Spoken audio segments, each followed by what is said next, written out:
This interview. Today, my special guest is Alex, playing with fire. Uh, a very well-known platform these days for, I guess, online dating. And Alex is going to introduce himself right now. I guess, Alex, tell everybody a little bit about yourself and what you're doing, and for anyone who doesn't know you, so that they get up to speed. Sure, I'd be happy to. So first of all, thanks for having me on. I was pretty honored when I got your email actually because I heard about you when I first got into game, like the Cliffs List thing. So yeah, I do primarily specialize in giving guys advice when it comes to online dating. But that's far from the only thing I do. I started off actually, I don't know if this is common knowledge about me, but I started off doing cold approach. The first like 100 girls or so, maybe 80 or so that I hooked up with, were purely from cold approach. Actually, I used to think dating apps were lame. That changed around 2014, 2015 through a series of experiences. But yeah, I used to just purely do cold approach, and that's how I started. Essentially, my further backstory is that I had a fairly normal childhood. I didn't get bullied or anything, or not substantially at least. I had great parents, but they didn't teach me anything about social skills or game. And we also used to move around a lot when I was a kid. I think that was the biggest thing. So I was always like kind of the new kid at the school. And I think after a while, that kind of took a toll on my, I guess, on my subconscious. So I always felt like kind of an outsider in every social interaction. And also, I was really concerned about what other people thought. So I was always like, if there was a girl at school that I had a crush on, I would talk to her for 30 seconds, and I would spend 30 minutes analyzing the 30-second conversation in my head. So yeah, so I didn't lose my virginity until I was 19. When I got to college, I started relentlessly going out trying to pick up girls. I would go out like 5, 6 days a week, and I would fail 99% of the time. It was largely L after L after L. I learned about the game around, it was when I was about 21, 22. One of my good friends gave me the book, The Game, and he said, check this out. And that kind of kicked off a whole chain of events because up until that point, I thought I was like kind of one of the only guys that had this issue.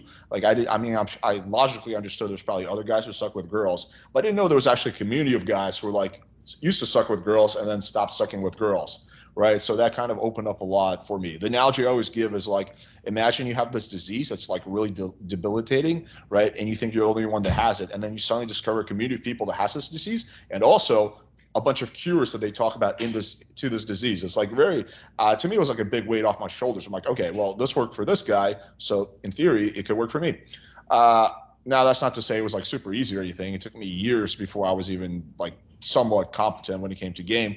But yeah, so when I learned about the game 21, I started relentlessly going out, just like I was, but this time I was actually applying some strategy. And I started off by doing some mystery stuff. That never really worked well for me. Then moved on to more of like RSD natural game. That worked somewhat well for me. And then I kind of adopted and also learned from a lot of other people's, like swooptheworld.com or Revolutionary Lifestyle Design.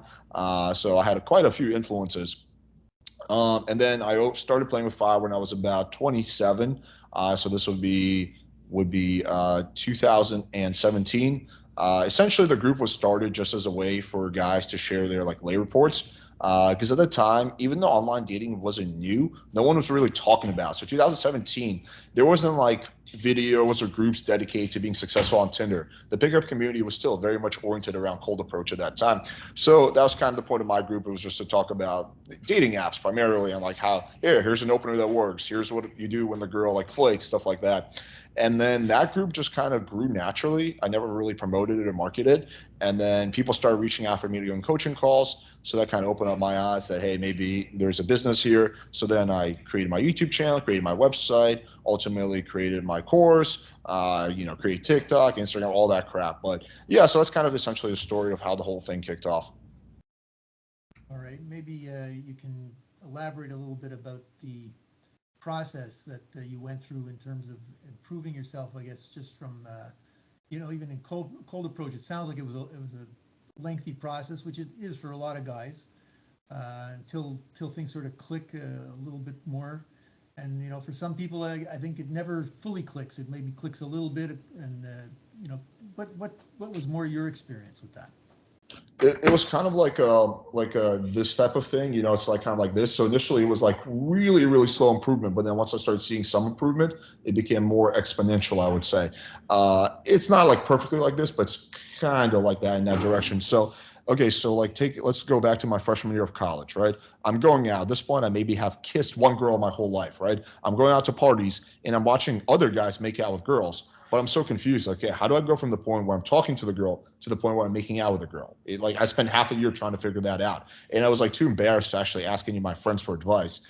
Which nowadays would be a totally different story. But like at that point, I was like I had a lot of shame about the fact that I wasn't good with girls, so I would try to like figure out my own. And then one day I watched one of my friends like before he started making out with a girl, him establishing like some like the touch barrier, right? Like touching the girl. I was like, oh, holy shit, that's the missing piece. You can't just go from talking to a girl to just making out with her. I mean, you could if you build a lot of sexual tension, but just like if you're having a platonic, normal conversation, you can go from that to just making out with a girl, or there's something that happens in between. So that was a little epiphany for me, and then it became like a series of little epiphanies. I remember I was going out and doing a lot of day game. This is I'm fast forwarding a few years here. And so I was trying all these openers that I read online or I saw in a video, and what I noticed was that when I would go out and do an opener, it would work pretty well the first time, and then I would write down my success rate, and then I would go out a second day, a third day, and I would try that same opener, and it would work worse. And it would perform worse. So then I was like, okay, well, let me just try a different opener. It would be the same cycle. And after like weeks of doing that, it clicked to me. It wasn't an actual opener. The reason I was having a higher success rate initially was because it was authentic. I was saying something that was authentic instead of doing a scripted line. So that's when the whole idea came to me that, hey, instead of like scripting out my openers, I should just go with whatever comes to my mind. I should go with like a general observation or a joke or something like that. So like it was a series of like epiphanies like that. But getting involved in the pickup community definitely expedited the level of these epiphanies, because I went from having to learn just solely from myself and the things I saw around me to being able to learn from other guys who were doing it. Also, there was a series of like I think internal transformations that need to happen. I would say my biggest internal issue growing up was that I cared way too much about what people thought about me. And when you really care what girls think about you, it causes you to be stifled. You're not going to be as confident. You're not going to be as charismatic. You're going to be afraid to escalate. It's so many issues. Like there's no way you could be really, really good at a game and also really care about what girls think about you. You have to have this kind of I don't give a fuck, blase attitude. And so I guess with that one, it was just some of the people I met. Like I had a friend in college who just had this was the personification of the I don't give a fuck attitude, and just watching him interact and get away with all this shit. And I was like, wait, holy shit! Like he gives a fuck way less, but he gets way positive reactions. And then when I tried like not giving a fuck, I actually noticed that I got better reactions from girls and from my friends. So like I would say the friendships I have now are way better than friendships I had 15 years ago. So I think people respect you more when you don't really overly, aren't concerned about their opinion and stuff like that. So yeah, it was just again, it was like a series of epiphanies that kind of built on each other, and just learning about the pit community definitely expedited those epiphanies. I said, really don't think I would be where I am now if I just tried to do it on my own. If I never learned about pickup community, I probably might be like intermediate or something like that. I might be okay with girls, but there was a lot of things I learned from other people that then later on I maybe kind of molded them into be putting my own spin on them. But ultimately, yeah, the pickup community was a massive game changer for me. But it wasn't an instant game changer. It was a like years after year type of slow learning game changer. Maybe you can be specific on a couple of examples, like maybe certain things that they're not necessarily big things, but little things that had an impact on how you were behaving with the women. Yeah, do you want me to like tie back to something I saw in the pickup community, or just little things in general? This is really about having success with women. Wherever it came from is not really the important part. The important part is the success and how it got there. Yeah, for sure. So like one example was what I gave earlier is my whole thing with the openers is when I realized that the best opener is not one that's a scripted line, but something that just kind of naturally comes to you because it's authentic. Girls can feel that. Girls have very good like social intuition, right? So when you're doing a scripted line, it's super obvious to the girl. So that was one of them. Another one, for example, if we go to dating apps. So I used to work in sales for a long time, and actually I started having a lot of my real improvements when it came to game at the same time I was working in sales, because a lot of the same concepts that apply for sales sort of apply for game as well. So, for example, a big thing with sales is you want to be very persistent, right? But you also don't want to be pushy. So it's like a fine line. How do you be persistent without being pushy? Well, the way I did it in sales is that I would, wait a few days before following up with a customer. And then, for example, they seemed like they weren't interested, I would maybe do a takeaway. I would do something like, hey, it's okay, man. Maybe solar's not right for you. No worries. Just let me know and I'll remove you from my list, right? Okay, that's not exactly what you would say to a girl, but you can be very persistent. So, if a girl, for example, was, being reluctant, I might just hit her with a takeaway. I might say, like, if you're too nervous, I understand, or I genuinely didn't take you for a flaky type, or look, if you're not into this, let me know. I can stop trying. In terms of texting, takeaways are extremely powerful. Another thing, for example, important part of sales is screening. So I started using a much more sexual profile. I created a profile where I had my shirt off, right? And that significantly increased my success, even though at that time the common sense was that you never put shirtless photos on Tinder because it's douchey, but actually had the opposite effect, assuming you're in good shape. And then I tried experimenting with a very sexual bio. And what was interesting is that when I started having a sexual bio, I got a little bit less matches, but the matches I did get were much more interested in meeting. So overall, I was getting a lot more dates, and a lot more of my dates were leading to the outcome that I wanted. So those are just, I guess, like three things off the top of my head that kind of were like little tweaks. But yeah, like just in of itself, just the learning how to be persistent without being needy, and the having a sexual profile. So essentially screening out all the girls that you don't want. And I would say the last thing is learning how to deal with objections. So I was selling solar panels. So an objection a client might have is, oh, I don't know, it's too expensive. And right. And I was like, okay, that's an objection. I need to know how to get around that. So, in that analogy, in that example, I would say something like, well, that's one way to look at it. But what if I told you that in the span of 20 years, you will actually save thousands and thousands of dollars with solar? You're like, oh shit, I didn't know that. Right. So a girl might say, oh, I'm not I'm not looking for sex. So, that's an objection. So what I might say is like, when did I say I was looking for sex, right? It's a combination of an objection and a takeaway. So yeah, so I can keep going on and on about this, but I think that's like a few examples right there. Okay. I guess I'm a little curious more about, the having the attitude of, you don't really care what other people think. I think that's a very major hurdle for a lot of people. And even though you may understand the concept, I think actually integrating it is a big step. And was there anything in particular that helped you get that internalized? Yeah, no, you're completely right. Pretty much everyone who's familiar with pickup knows logically that you should not care what people think, but most of them still care about what people think. So it's one thing to logically understand a concept, another part to actually internalize it. I think for me, and I think there's more than one way to achieve this, but I'll just talk about work for me.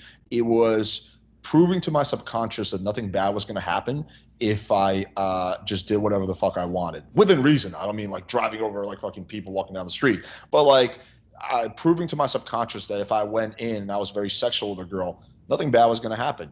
Or that if I just, came in talking to a girl and I just didn't give a fuck what she thinks, nothing bad was going to happen. People with pitchforks weren't going to chase me out of town. So just proving to myself over and over and over again, repeatedly through reference experiences, that's what started to shift my subconscious understanding of the world. So yeah, like, I mean, it's like the same thing with like confidence, for example. It's like everyone knows you should be confident, but most people are not confident.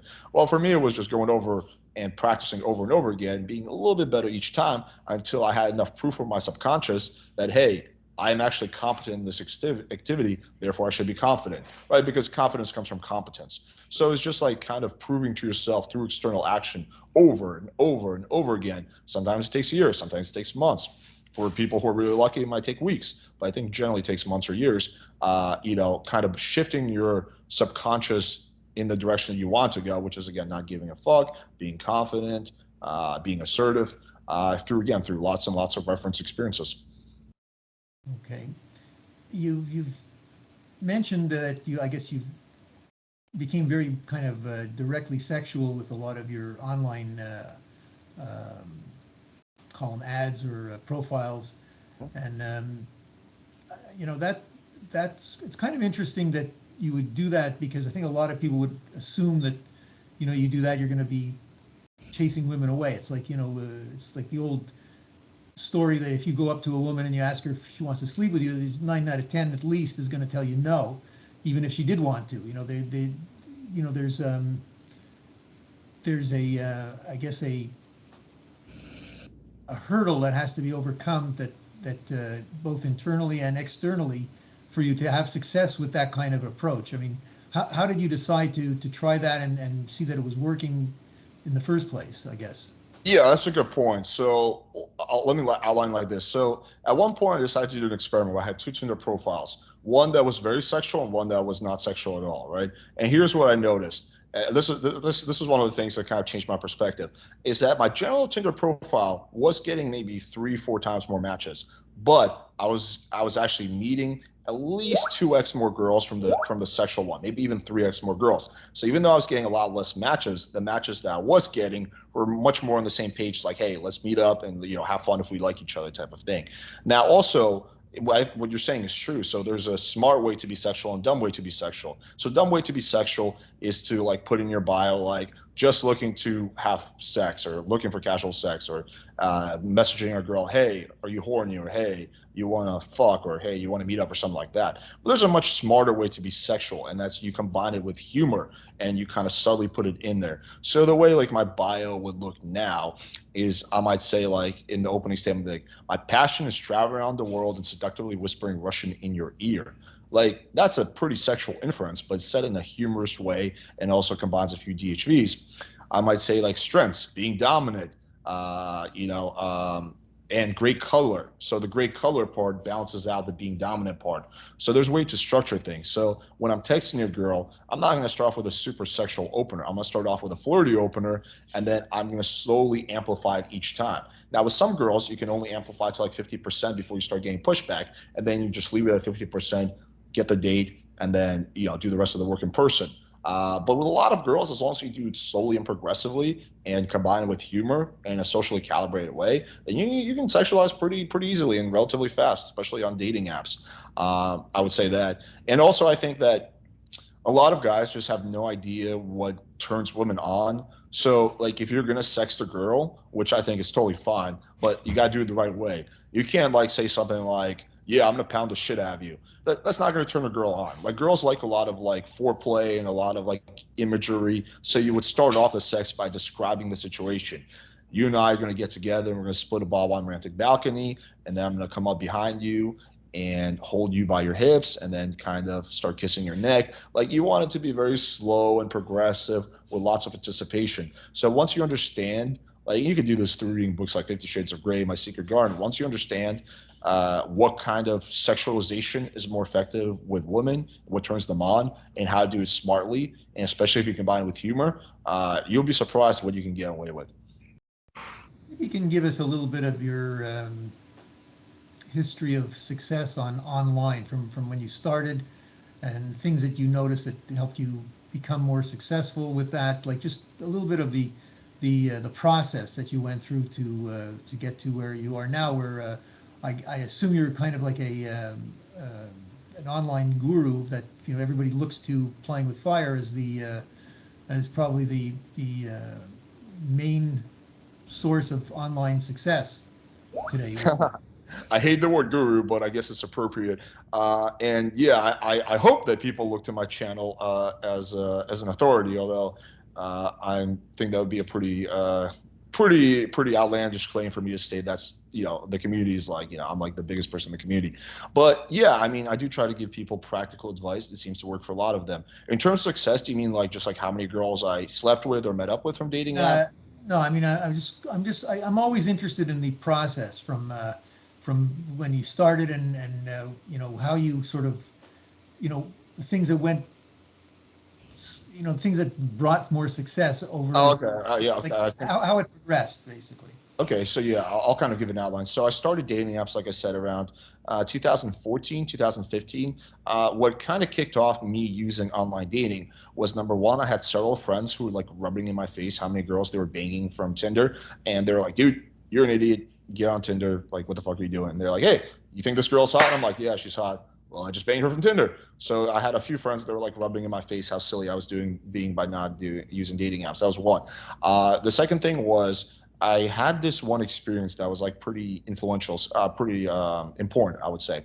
So one night I was like kind of bored and I was surfing like pickup forums, and one guy was talking about how he was meeting girls through Craigslist through having like a very sexual ad.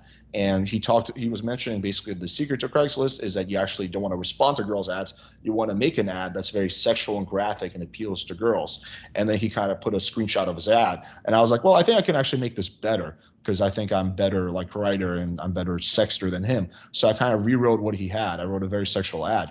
And part of it is luck, of course, because it won't work like that all the time. But that night, I had a hot girl come over and we wound up having sex within like 5 to 10 minutes of meeting, right? Because a very sexual underlying frame. And I was like, damn, from cold approach, this would have taken me like at least 2 hours. Maybe it would have taken me a date or two. I'm like, holy fuck, it can be that easy. As long as you're screening carefully and looking in the right places. So then I started also fucking around with dating apps. Now, initially, my success with dating apps specifically was kind of kind of here and there. You know, I would have maybe meet up like 2 girls a month from dating apps.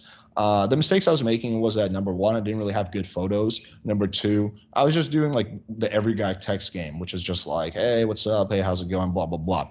The things that moved the needle for me, number one, is when I discovered that I'll give credit to Revolutionary Lifestyle Design for this.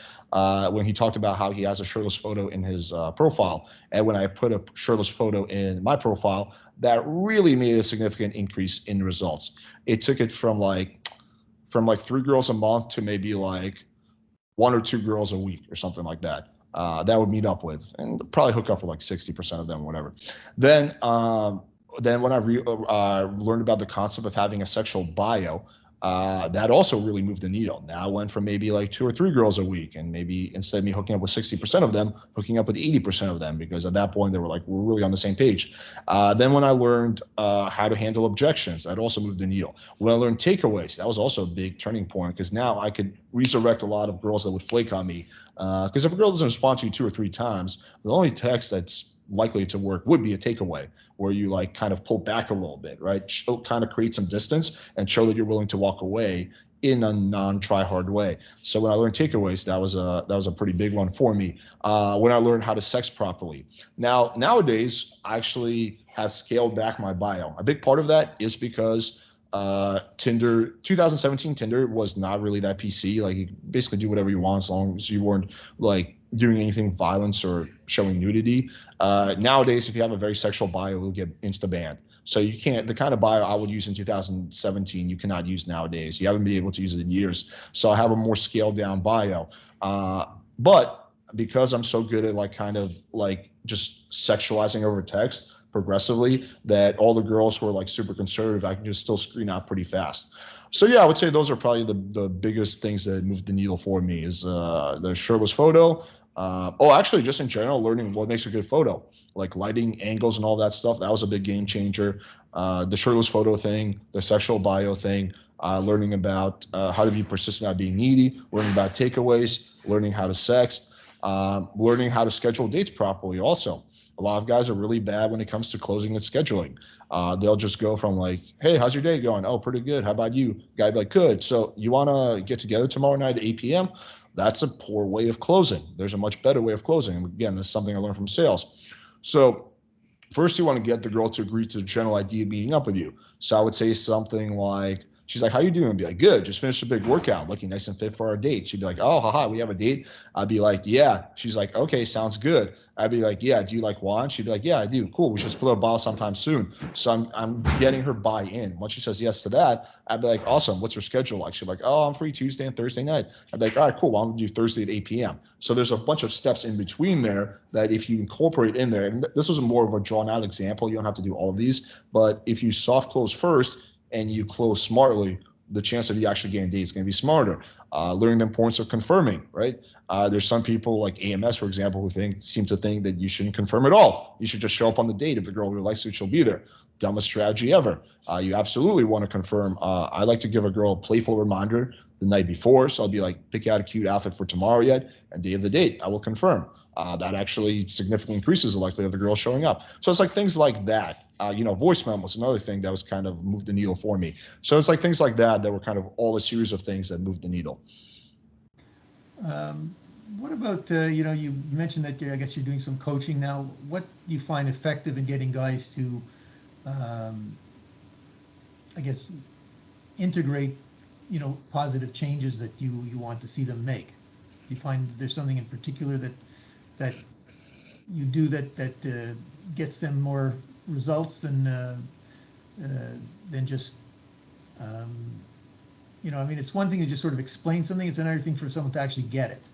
I guess I'm looking at that sort of angle. Yeah, I mean, people come to me with all kinds of different problems, but the majority of people come to me because they want help with dating, online dating. Yeah, the first thing I do is I go through their photos and pick out the best photos myself, because if I explain to them, they'll probably fuck up. And then also, if they don't have the right kind of photos, then I'll explain to them specifically, like, this is the kind of photo you need, and I'll send them examples. Um, that would be the first thing. The second thing is I'll write out their bio for them because it's just easier that way and faster. And also, I'll go through their text and conversations. I'll have them send me like 5 or 6 examples of conversations that they thought were good that didn't lead to the date. And then I'll look for patterns. And that typically with guys who are struggling with texting, there's always a few patterns. They're making the same mistake over and over again in different situations. Quite often, it's a multiple mistakes. So looking for patterns and then showing them the pattern and then showing them what you should be doing instead.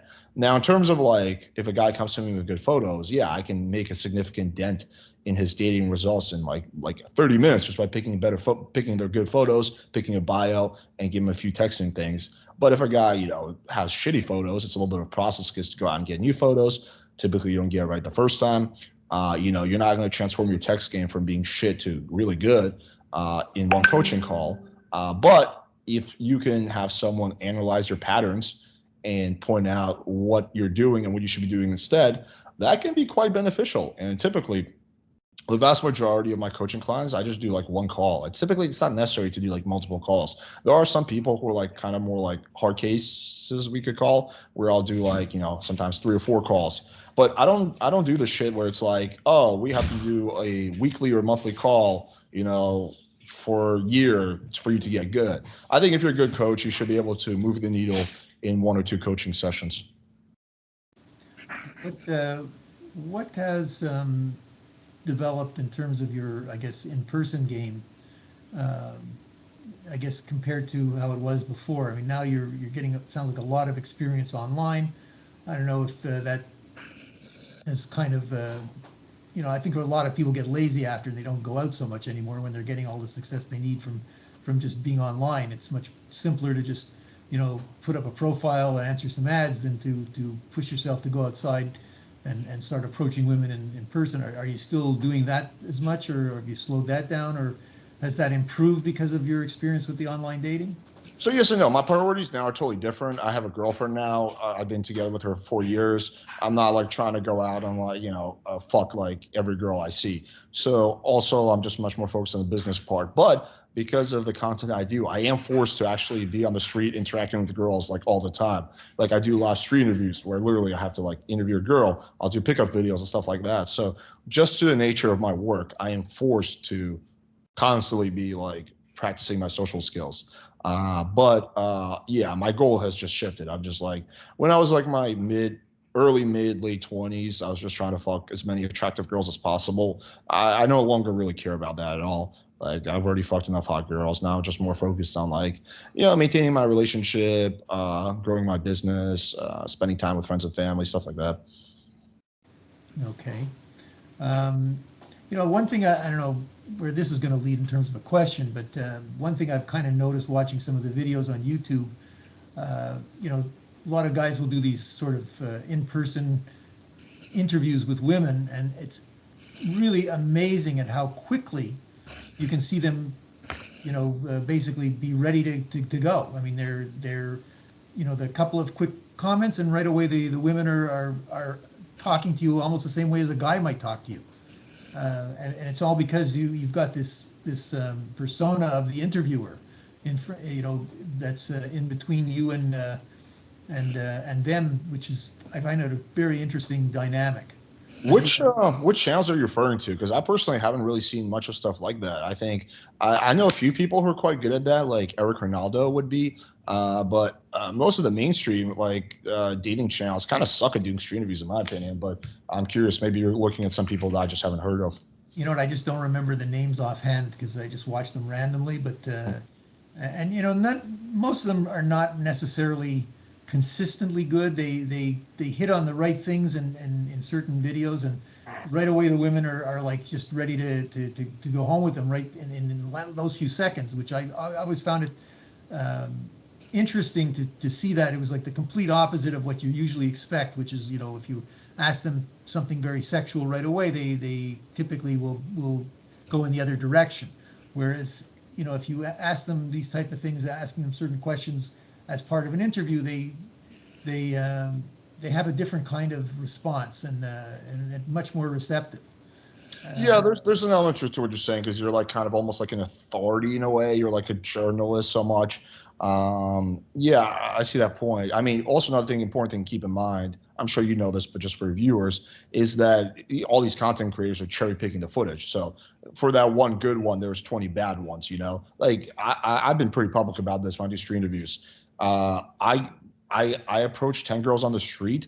Maybe three of them stop, and maybe one of them gives me like a really good reaction. So it's like you're going through a lot of volume, and I think I'm probably better than most guys. So if I'm going through like that much volume, they're going through even more volume, right? But again, that's just I think pretty much that's no matter how good you are, you're still gonna have to run massive volume because at the end of the day, most girls are not going to talk super sexually on camera within like a minute meeting. That just is what it is, no matter how smooth you are. But obviously, there's things you can do to increase that success rate. But yeah, I do think there's something to be said about like it's like you're like almost like an authority figure, and then you get like she looks at you a little bit different. Um, I mean, that was the whole premise of like that whole I think series like the casting couch or whatever is obviously it's fake, but the premise was built on a real thing, which is that you're the director, right? So the girl feels more, I guess, comfortable or more inclined to follow your sexual instructions versus if you were just a random guy, she'd be like, who the fuck are you? So that is an interesting premise. I mean, they've done interesting experiments also, totally different thing, but kind of supporting this point. I think it was called the Pilgrim experiment.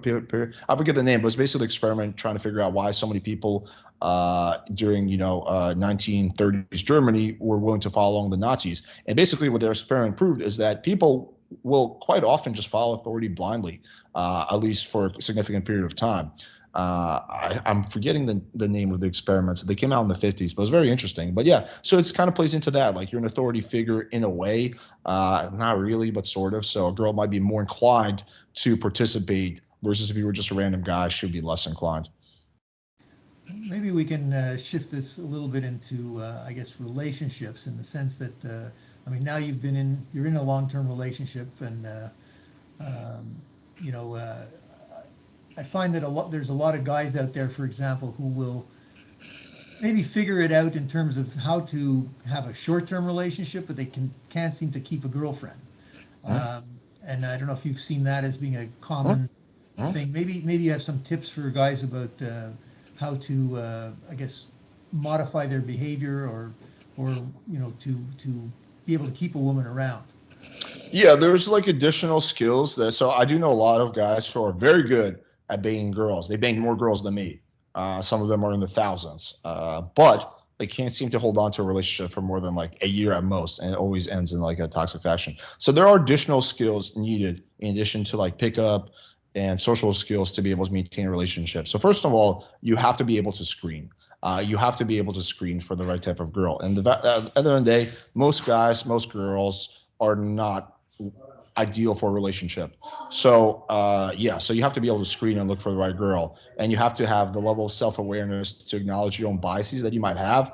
Like for example, I like girls with big tits and big asses, but I have to be able self-aware to know like, wait, am I just like overthinking her or thinking she's such a good girlfriend just because she has all the physical qualities I want, so you have to have some level of self-awareness. I think number two, what I've learned is that you need to be able to effectively communicate, and that's again something not a lot of people are good at.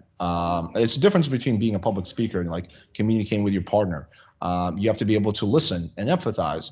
And also, a big thing for me that I learned is that not everyone's brains operate the same. So you have to be able to step into your girlfriend's worldview and see things from her perspective so you can empathize. That doesn't mean she's always right. She could be totally dead wrong. But if you can't even see things from her perspective, then you guys are just not gonna like ever, your fights are just gonna you're never gonna bridge the gap. I think you have to be willing to be somewhat patient, actually. Not like patient to the point where you will put up with disrespect or cheating, but patient in terms of like realizing that like, hey, like it is a little bit of a process, right? My relationship now is stronger than my relationship was like 4 years ago, right? You kind of grow, and so like no one's gonna be perfect, but you do want someone that's quite good. I think, for example, another thing is you do need to have a willingness to walk away if your boundaries are crossed. You have to know what your boundaries are. You have to be able to communicate your boundaries. You have to be able to, I think, I don't know, to like sort of like almost like build something with a girlfriend, or it doesn't have to like the class example would be a business. I don't think it has to be that, but there should be like some activity that you guys do that's kind of like a we thing.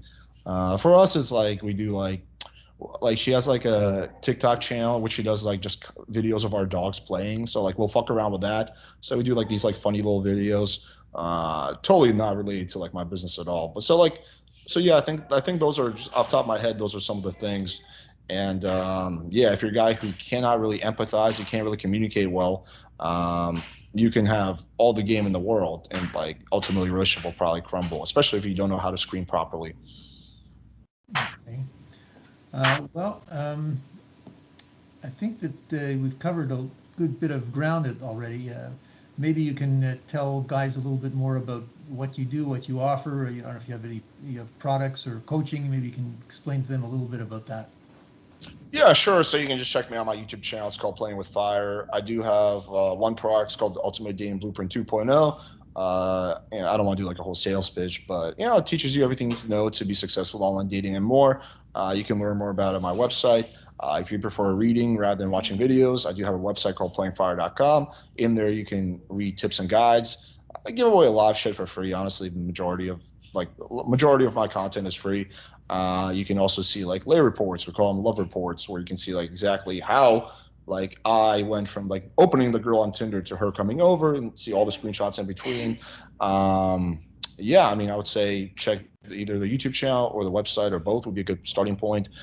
We have a forum community, totally free. You can post questions. I try to check it once or twice a week, and I'll answer your questions. But yeah, I think that's probably a pretty good starting point for anyone who's interested. Well, I want to, I guess, thank you very much for taking the time with me today, and I appreciate the insights you've shared with my audience here. And I guess hopefully we'll have another opportunity to do another conversation like this sometime soon in the future. Yeah, for sure. I love that. Thanks, man. All right, take care. Take care.